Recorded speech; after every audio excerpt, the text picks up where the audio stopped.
Bonjour à tous, jeudi 6 août, voici notre avant-dernier point bourse de la saison, puisque demain soir, je pars en vacances. Des marchés qui continuent d'alterner phase de hausse et de baisse. Hier, la séance a été plutôt calme, le marché en a profité pour monter d'un petit cran, puisqu'on est allé taper la résistance des 4950. Derrière, on a eu un beau retracement, ce qui nous a permis d'acheter. Ça a été la principale opportunité de la journée, ce retracement-là de milieu de matinée vers 10h30, avec un rebond assez rapide derrière. Donc, on l'a pas raté. Ce matin, moi, j'ai déjà acheté un petit peu sur 4900. Je suis passé à 32 ou 33, je sais plus exactement. Donc, je continue de travailler toujours dans le même esprit, hein, à savoir des achats sur des replis, des ventes de call spread quand le marché progresse fortement. Donc, il n'y a absolument aucun changement sur le fond. On a toujours cette alternance, phase de hausse, phase de baisse, avec aucune conviction, manque de densité, ce qui explique des écarts violents pour pas grand-chose. Et ce qu'on a encore ce matin. Vous voyez, le DAX, là, il vient de prendre 60 points assez rapidement. Bon, le CAC, on a pris 25. Il y a rien dans les carnets. En même temps, c'est normal. On est début août. La plupart des opérateurs sont partis. Mais il reste quand même agréable à travailler ce marché. En tout cas, moi, pour l'instant, je fais une très belle semaine. Donc, et encore, et même hier, hein, on a bien travaillé parce que c'est notamment sur le DAX. J'avais proposé un achat à 12 640. Alors, le niveau, on l'a fait tout pile.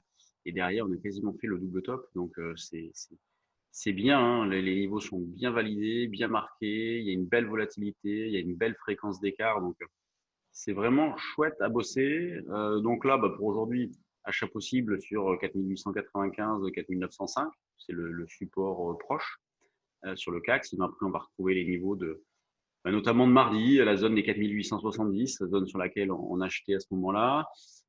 Sur le DAX, bon, moi ce matin, ce que j'avais proposé sur le trade du jour, c'était un achat un peu plus bas, autour des 12 550. Alors évidemment, quand on va chercher 720, ça devient un peu hors sujet. Donc maintenant, on pourrait reprendre justement cette zone de 640, c'est le niveau proche, 640, et éventuellement après 570, 80. Donc c'est les deux niveaux à surveiller. L'eurodoll, lui, est bien reparti aussi, hein, puisqu'on est revenu taper les 1,19.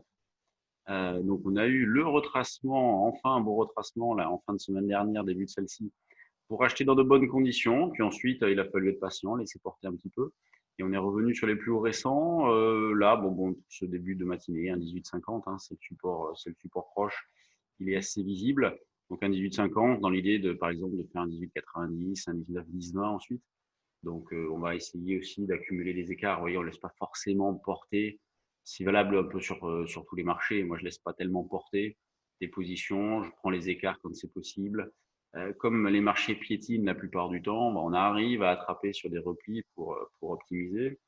Ce matin, on a eu pas mal de chiffres. D'ailleurs, on va voir ce que ça donne sur les actions.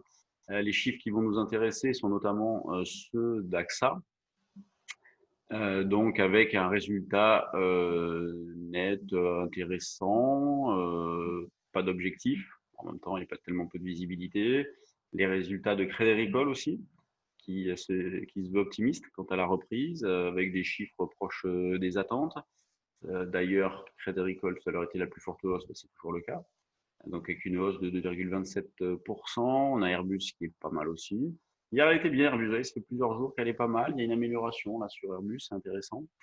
BNP, donc 0,78. Alors on parlait d'AXA, donc -3. Bon, donc ça déplaît un peu. Euh, Tant qu'on casse pas ces plus bas là sur AXA, ça va. Tant qu'on tient dessus, probabilité de rebondir intéressante. Tiens, je vois le CAC 4930. Hop, on est à combien?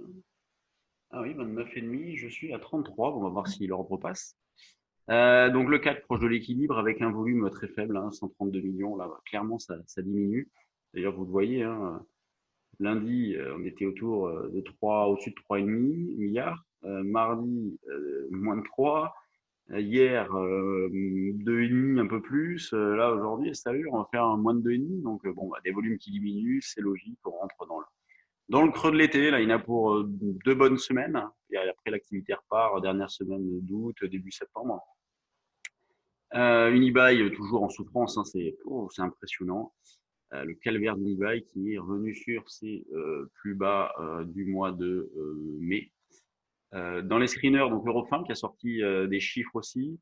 Objectif 2020 confirmé, chiffre d'affaires du premier semestre qui était meilleure qu'attendue, elle prend 12%, c'est impressionnant, hein. On a Target aussi qui booste pas mal, Soprasteria qui est intéressante, Nano qui fait une sorte de double appui décalé et qui repart. Air France qui a fait un double appui sur les plus bas et qui repart aussi. Le trade du jour, j'avais proposé d'acheter des calls là-dessus plutôt que d'acheter des actions en direct pour passer l'été tranquillement, d'acheter un petit peu de call, donc des options, Ipsos, MCP. Donc un petit peu de spéculation. Au niveau des volumes, vous voyez, le gros volume de Rofin qui est le deuxième volume de toutes les sociétés françaises en termes de capital échangé. Donc c'est beaucoup, hein, c'est devant Airbus, Safran, BNP Total, tout ça. Donc juste derrière AXA. Donc très gros volume sur Eurofin.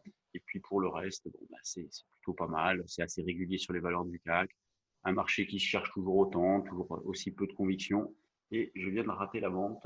Alors combien on a fait au plus haut? On va regarder ça ensemble. Hop, parce que j'étais à 33 et en plus haut, on a fait 31. Bon, tant pis, c'est pas grave. Allez, je vous laisse. Donc, deuxième partie de notre stage d'initiation au trading. Et puis, on se retrouve demain. Allez, salut.